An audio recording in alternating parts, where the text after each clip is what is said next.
UP की 6 वो सीटें जहां भारतीय जनता पार्टी की सांसें अटकी, बहुत कम अंतर से मिली थी 2019 में जीत। नमस्कार साथियों, आप देख रहे हैं हमारे यूट्यूब चैनल अवनीश ऑफिशियल 8887। मैं हूं अवनीश कुमार। चैनल पर नए हो तो चैनल को सब्सक्राइब करें, वीडियो को लाइक शेयर करें। बीजेपी के मिशन 80 का दावा कर रही है, लेकिन इन आखिरी 2 चरणों में 6 सीटों ऐसी हैं जिन पर पार्टी की सांसें अटकी हुई हैं। इन सीटों पर कम अंतर से जीत मिली थी। लोकसभा चुनाव अब अपने अंतिम चरण की ओर बढ़ गया है। आखिरी 2 चरणों में पूर्वांचल की 27 सीटों पर वोटिंग होनी है। इनमें 14 सीटों के लिए वोटिंग 25 मई को हो चुकी है और बाकी बची सीटों पर 1 जून को मतदान होगा। इन चरणों में प्रधानमंत्री नरेंद्र मोदी की वाराणसी और सीएम योगी की गोरखपुर सीट भी शामिल है। ये दोनों चरण बीजेपी के लिए बहुत ही अहम हैं। वहीं आपको बता दें, क्योंकि पिछली बार 2019 में पार्टी का यहाँ सबसे खराब प्रदर्शन रहा था।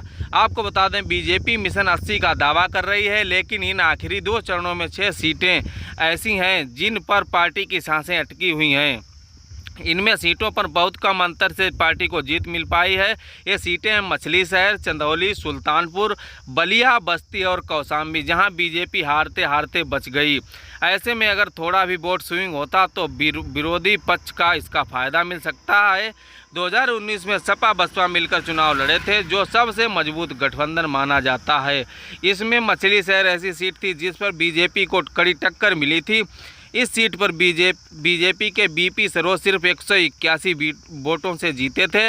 इस बार भी यहां ज़बरदस्त मुकाबला है। वहीं आपको बता दें कि चंदौली सीटों में शामिल है, उन सीटों में जहां बीजेपी कम अंतर से जीती थी। इस सीट पर बीजेपी महेंद्र नाथ पांडे ने 13,959 वोटों से जीत दर्ज की थी। बीजेपी ने इस बार भी उन्हीं पर दांव लगाया है, जबकि सपा की ओर से संजय सिंह चौहान की जगह वीरेंद्र सिंह को टिकट दिया गया है। वीरेंद्र कांग्रेस व बसपा से विधायक रह चुके हैं। सुल्तानपुर सीट पर बीजेपी ने दूसरी बार भी मेनका गांधी को उतारा है। इस सीट पर उनका मुकाबला सपा के राम भुआल निषाद और बसपा के उदयराज वर्मा से है। पिछली बार 2019 में मेनका गांधी यहां 14,526 वोटों के अंतर से जीती थी। बलिया सीट पर भी बीजेपी के वीरेंद्र सिंह ने 15,519 वोटों से जीते थे। वहीं आपको बता दें कि इस बार भाजपा ने नीरज शेखर को टिकट दिया है। बस्ती में बीजेपी के हरीश द्विवेदी को 30,354 वोटों के अंतर से जीत मिली थी।